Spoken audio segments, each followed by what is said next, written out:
Everyone, welcome to Aaradhya by classes.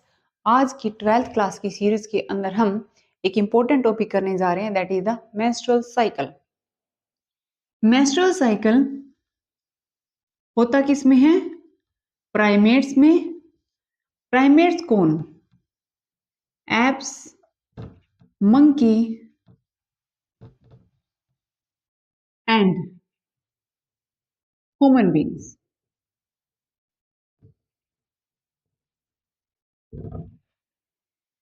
इसको हम menstrual cycle क्यों बोलते हैं? क्योंकि ये साइकिल है जो 28-29 डेज की है और हर महीने सेम ही फेजेस को फॉलो करके रिपीट होती रहती है। अब जब भी किसी फीमेल में प्यूबर्टी पहुंचती है, कोई फीमेल प्यूबर्टी पे पहुंचती है, प्यूबर्टी आती है, चाहे वो 10 साल, 11 साल, 12 साल, जितनी भी एज पे किसी भी फीमेल में प्यूबर्टी आती है तो उसमें फर्स्ट मेंस्ट्रुएशन साइकिल स्टार्ट हो जाती है और उसको हम क्या बोलते हैं? Starting of menstrual cycle is called menarche. हम एनसीईआरटी को फॉलो कर रहे हैं और एनसीईआरटी में टर्म दी हुई है मेनार्क। मेनार्क क्या है? Starting of menstrual cycle. ये मेंस्ट्रुअल साइकिल कितने फेजेस को फॉलो करती है? इस मेंस्ट्रुअल साइकिल में 3 फेजेस आते हैं। ब्लीडिंग फेज,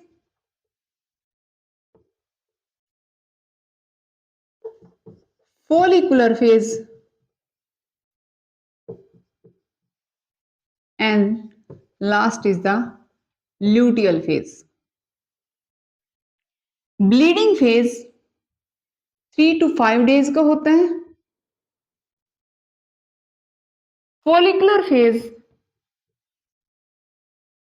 10 डेज का है और जो लूटियल फेज है वो 14 डेज का है।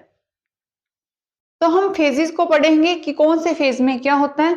उससे पहले हमें थोड़ा फीमेल जब प्यूबर्टी पे पहुंचती है तो उसके बारे में हार्मोनल क्या चेंजेस आते हैं ये पता होना चाहिए। हम हार्मोनल चेंज कर लेते हैं।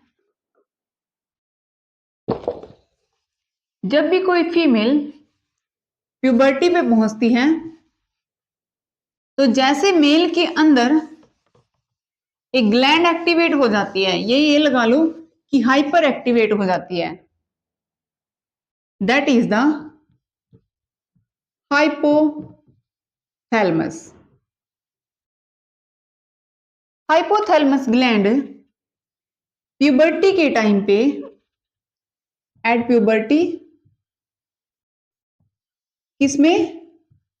फीमेल में हाइपर एक्टिवेट हो जाती है और कौन सा हार्मोन रिलीज करती है? GnRH, जिसका हम डिस्कशन कर चुके हैं, गोनाडोट्रोपिन रिलीजिंग हार्मोन। ये गोनाडोट्रोपिन रिलीजिंग हार्मोन कहां पहुंचता है? एंटीरियर पिट्यूटरी पे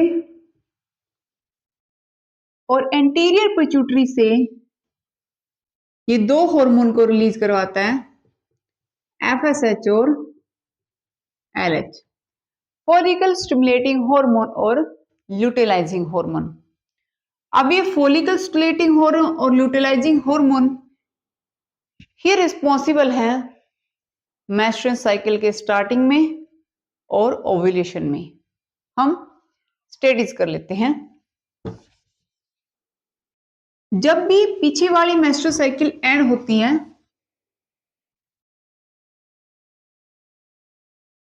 तो ब्लीडिंग फेज आता है। उससे पहले हम कर लेते हैं फॉलिकुलर फेज। फॉलिकुलर फेज में जो हार्मोनल चेंज है वो 2 जगह हो रहे हैं। कहां कहां पे? हार्मोनल चेंज कहां कहां पे हैं? ओवेरी में और यूट्रस में। हम दोनों को साथ साथ लेके चलेंगे। जैसे ही एंटीरियर पिट्यूटरी से एलएच हार्मोन आया, एलएच हार्मोन ज्यादा और एफएसएच हार्मोन कम। जैसे ही एंटीरियर पिट्यूटरी से एलएच और एफएसएच की रिलीजिंग स्टार्ट हुई, सिक्रीशन स्टार्ट हुआ, तो ये दोनों हार्मोन प्राइमरी फॉलिकल को क्या बना रहे हैं? Mature Graafian follicle. और ये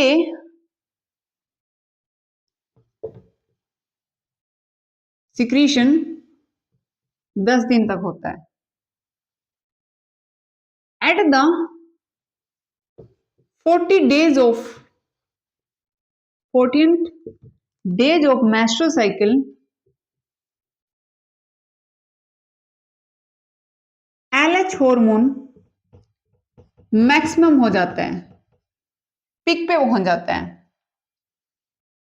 और ये एलएच हार्मोन रिस्पॉन्सिबल है at the 14th day of menstrual cycle for the release of mature ovum, और उसी को हम क्या बोल रहे हैं? ओव्यूलेशन। तो हम एक बार रिपीट कर देते हैं। फॉलिकुलर फेज के अंदर हो क्या रहा है? जो एंटीरियर पिट्यूटरी है वो एक्टिवेट हो गई, उसने एलएचएफएसएच रिलीज करना स्टार्ट कर दिया। और ओवरी में के अंदर क्या चेंज आ रहे हैं कि प्राइमरी फॉलिकल क्या बन गया? मैच्योर ग्राफियन फॉलिकल, जिसके पास ये लगा लो, जो क्या है? एक मैच्योर ओवम है। लेकिन यूट्रस में क्या हुआ? यूट्रस के अंदर जो एंडोमेट्रियम वॉल है वो थिक होती जा रही है, लाइनिंग थिक हो रही है, प्लोरिफिकेशन हो रही है।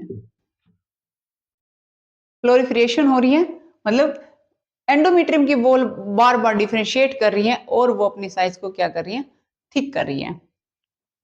तो फॉलिकुलर फेज के अंदर क्या हुआ? ओवरी मैच्योर ओवम आया हमारे पास, और साथ में यूट्रस की एंडोमेट्रियम वॉल अपने आप को डिफरेंशिएट करके, प्रोलिफरेशन करके क्या हो रही है? थिक हो रही है। अब क्या होगा?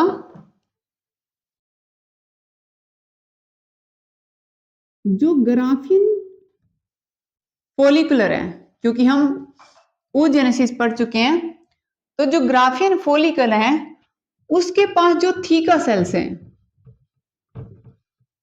थीका सेल्स हैं, वो एक्सटर्नल इंट्राकोल भी हो सकती है। वो कौन सा हार्मोन रिलीज कर रही हैं? एस्ट्रोजन। तो इसका मतलब तो ये हुआ कि फॉलिकुलर फेज में at the 40 days of menstrual cycle क्या हो रहा है? मैक्सिमम एलएच और मैक्सिमम एस्ट्रोजन है।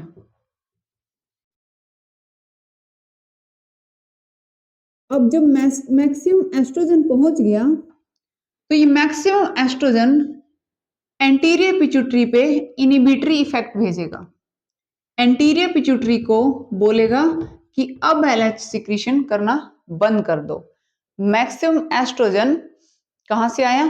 थीका सेल से। कहां की theca cell? Mature Graafian follicle की cells. Theca cells inhibitory effect दिखा रहे हैं किस पे? एलएच के ऊपर, कि अब इनका सिक्रीशन बंद करो, ये मैक्सिमम है। और साथ में अब होगा ओव्यूलेशन। ओव्यूलेशन क्या है? रिलीज ओवा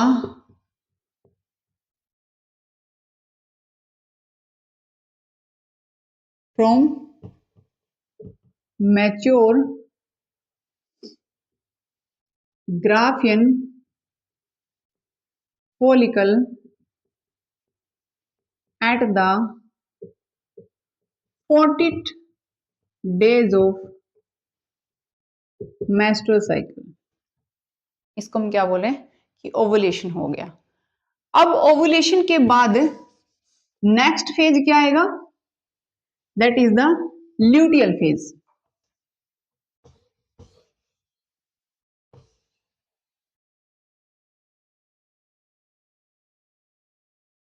ल्यूटियल फेज, ल्यूटियल फेज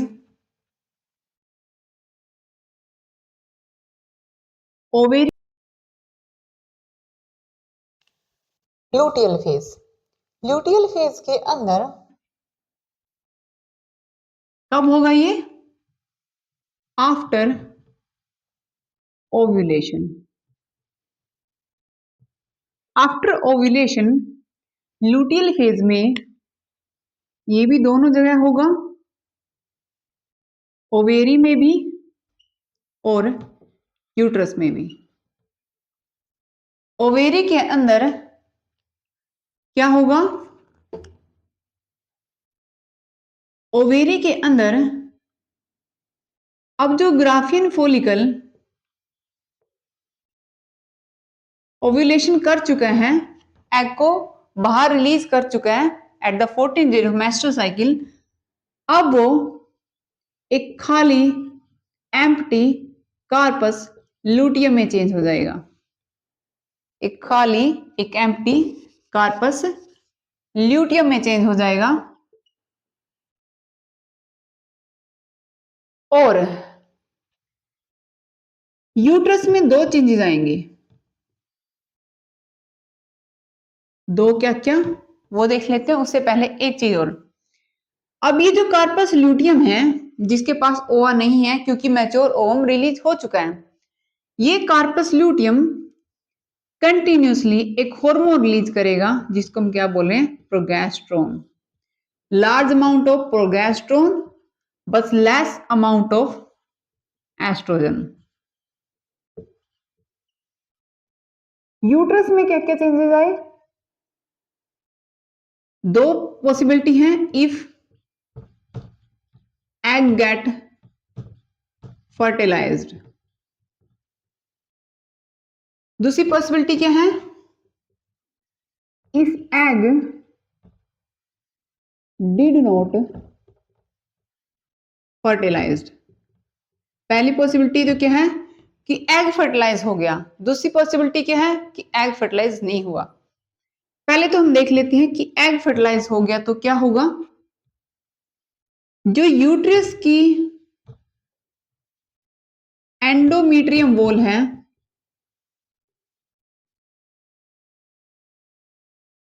वो की रहेगी,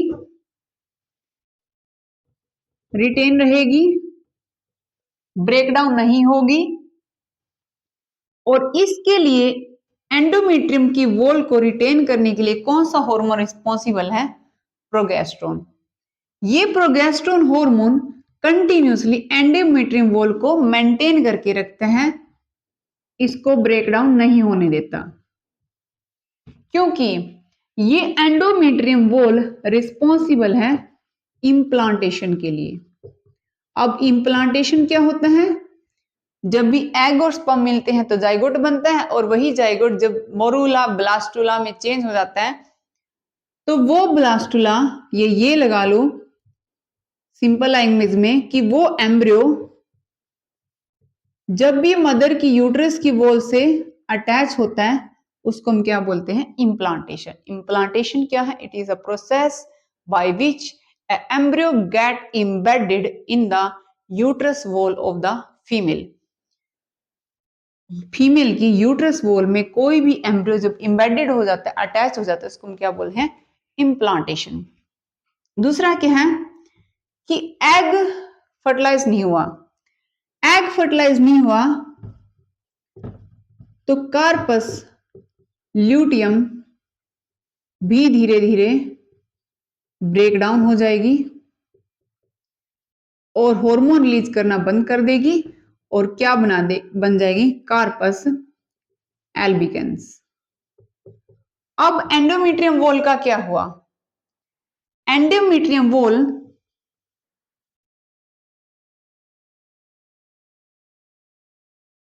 ब्रेकडाउन हो गई। एंडोमेट्रियम वॉल ब्रेकडाउन हो गई। जब एंडोमेट्रियम वॉल ब्रेकडाउन होती है तो उसी को हम क्या बोलते हैं कि ब्लीडिंग पीरियड है। ये हमने क्या किया कि ल्यूटियल फेज ये भी दोनों जगह हो रहा है, ओवरी में भी यूट्रस में। ओवरी में कैसे हो रहा है? मैच्योर ग्राफिन फोलिकल जो ओवम रिलीज कर चुका है वो कार्पस ल्यूटियम में चेंज हो गया। Corpus luteum maximum amount release करती है प्रोगेस्टेरोन की, लेकिन लिटिल अमाउंट ऑफ एस्ट्रोजन। और ये प्रोगेस्टोस अगर एग फर्टिलाइज होता है, ये प्रोगेस्टेरोन रिस्पॉन्सिबल है एंडोमेट्रियम वॉल को थिक करने के लिए। अगर इम्प्लांटेशन हो, अगर बच्चा अटैच हो मदर की यूट्रस से, लेकिन जो अगर एग फर्टिलाइज ना हो तो कार्पस ल्यूटियम ब्रेक डाउन हो जाती है, रप्चर हो जाती है, जिसको हम कार्पस एल्बिकेंस बोलते हैं। और अब ये कार्पस एल्बिकेंस कोई ज्यादा हार्मोन रिलीज कर नहीं पाती, इस वजह से एंडोमेट्रियम वॉल की जो होल्ड है वो खत्म हो जाती है और एंडोमेट्रियम वॉल ब्रेक डाउन हो जाती है। एंडोमेट्रियम वॉल जब ब्रेक डाउन होगी तो उसको हम क्या बोलेंगे कि ब्लीडिंग फेज है। अब ब्लीडिंग फेज कितने दिन का होता है ये देख लेते हैं।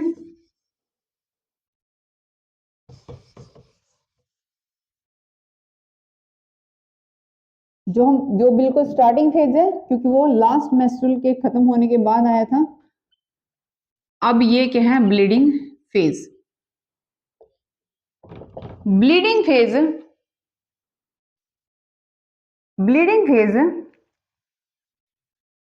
3 to 5 डेज का है। और ये ब्लीडिंग फेज जो 3 to 5 डेज का है, मेनार्क से स्टार्ट हुआ। इसमें हार्मोनल क्या चेंजेस आए? एलएच दोबारा से बनना स्टार्ट होगा, एफएसएच दोबारा से बनना स्टार्ट होगा। ये हार्मोन किसके हैं? एंटीरियर पिट्यूटरी के। ओवरीज के हार्मोन का क्या हुआ जो कार्पस ल्यूटियम रिलीज करी थी? प्रोगेस्टेरोन कम हो गया, एस्ट्रोजन नील हो गया। और ये दोनों हार्मोन इनको रोक रहे थे, इनहिबिटरी इफेक्ट दिखा रहे थे, वो इनहिबिटरी इफेक्ट भी खत्म हो गया, क्योंकि ये हार्मोन खुद इनका जो लेवल है वो लो हो गया और इनका लेवल होने से ये इनहिबिटरी इफेक्ट क्या हो गया? बंद हो गया, जिसकी वजह से क्या हुए? एलएच और एफएसएच मैक्सिमम हो गए। अब जब भी कोई फीमेल, एक तो ब्लीडिंग फेज का ही मतलब है नो प्रेगनेंसी। अगर ब्लीडिंग फेज ना आए इट मींस द फीमेल में बी प्रेग्नेंट। दूसरा, जब भी कोई फीमेल 50 साल के लगभग पहुंच जाती है, 50 ईयर्स, तो वो फीमेल के अंदर मेंस्ट्रुअल साइकिल स्टॉप हो जाती है। उसको क्या बोलते हैं हम? मेनोपॉज। पोज आ गया किसमें? मेंस्ट्रुअल साइकिल में। ये मेंस्ट्रुअल साइकिल का ओवरव्यू था। नेक्स्ट में हम मेंस्ट्रुअल साइकिल के जो ग्राफिक्स दिए हुए हैं, जो ग्राफ दिए हुए हैं एनसीईआरटी में, वो करेंगे। Thank you so much.